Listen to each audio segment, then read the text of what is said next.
Jangan sampai hari ini cuma bicara 300 triliun. Tapi recehannya tuh di mana aja nih?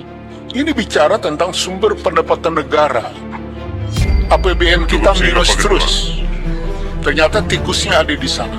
Maka informasi PPATK itu jadi sangat penting bagi Komisi 3 dan masyarakat untuk melihat berapa banyak yang dimain-mainkan ya oleh Departemen Keuangan. Mahfud MD akan datangi DPR untuk adu logika soal transaksi 300 rupiah T. Minta yang bicara keras hadir.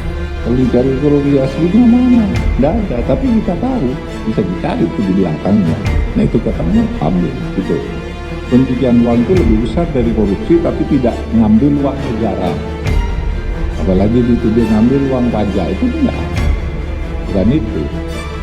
Mungkin ngambil uang pajaknya sedikit, nanti akan diselidiki. Karena misalnya kami mengambil sampling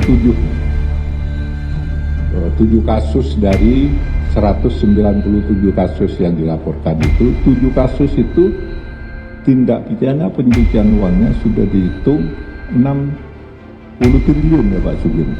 Sudah 67 dari 7 kasus tindak pidana pencucian uangnya. Dan selama ini kita tidak pernah mengkonstruksi kasus pencucian uang itu, padahal kita punya undang-undang. Jadi awalnya ya kita ini semua mengira bahwa 349 triliun itu adalah kasus yang saat ini sedang berjalan, namun terhalang-halangi ya proses penegakan hukumnya ya, dan masih terjadi hingga sekarang. Ini adalah laporan yang berasal dari tahun 2009 sampai 2023, bayangkan 14 tahun ya.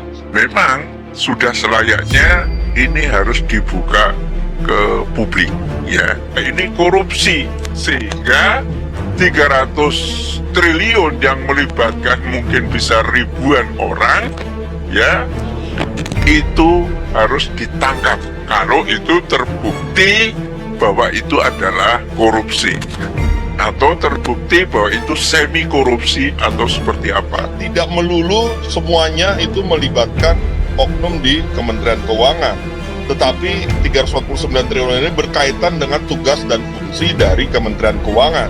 Mahfud MD akan datangi DPR untuk adu logika soal transaksi 300 rupiah T. Minta yang bicara keras hadir. Tribun Jabar, ID, Jakarta, Menteri Koordinator Bidang Politik, Hukum dan Keamanan, Menko Polhukam Mahfud MD tak mempersoalkan rencana Masyarakat Anti Korupsi Indonesia, MAKI.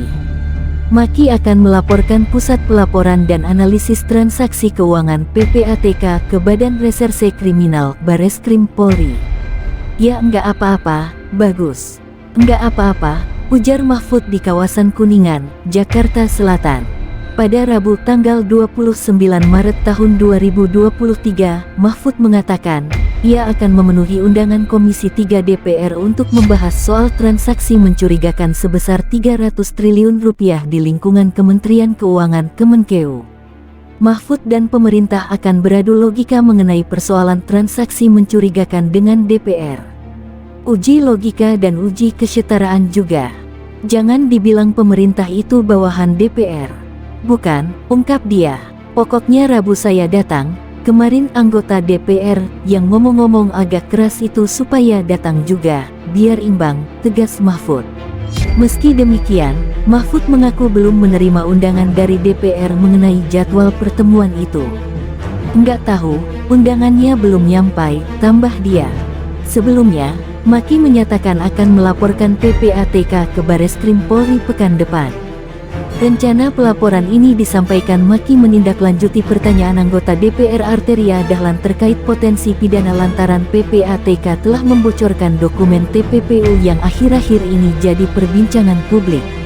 Menindaklanjuti statemen DPR yang menyatakan ada pidana yang disampaikan PPATK dalam rapat Komisi 3 kemarin, maka MAKI minggu depan akan membuat laporan kepada kepolisian berkaitan dengan tindak lanjut apa yang dikatakan oleh anggota Komisi 3 DPR tersebut bahwa proses yang dilakukan PPATK itu mengandung unsur pidana.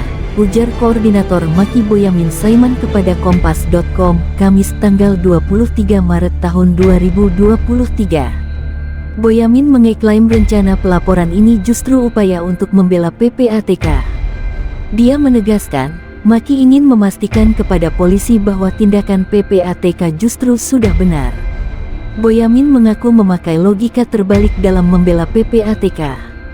Kalau ini dikatakan tidak benar oleh DPR, maka saya mencoba dengan logika terbalik mengikuti arusnya DPR dengan melaporkan kepada kepolisian dengan dugaan membuka rahasia sebagaimana undang-undang yang mengatur PPATK dan itu diancam pidana, papar Boyamin. Nanti saya akan minta kepolisian memanggil teman-teman DPR yang mengatakan pidana dan ini disertai dengan data yang mestinya DPR bisa sampaikan ke kepolisian, ujarnya. Dia juga meyakini bahwa apa yang dilakukan PPATK tidak termasuk pelanggaran hukum pidana. Sebab, yang disampaikan adalah PPATK adalah hal yang global, tidak orang per orang dan tidak ada yang dirugikan satu orang pun. Inilah bentuk logika terbalik saya. Kemudian jika nanti kepolisian menyatakan tidak ada pidana apa yang dilakukan PPATK maka apa yang dikakukan PPATK itu benar, kata Boyamin. Artikel ini telah tayang di Kompas.com dengan judul PPATK akan dilaporkan ke Bareskrim, Mahfud MD, enggak apa-apa, bagus.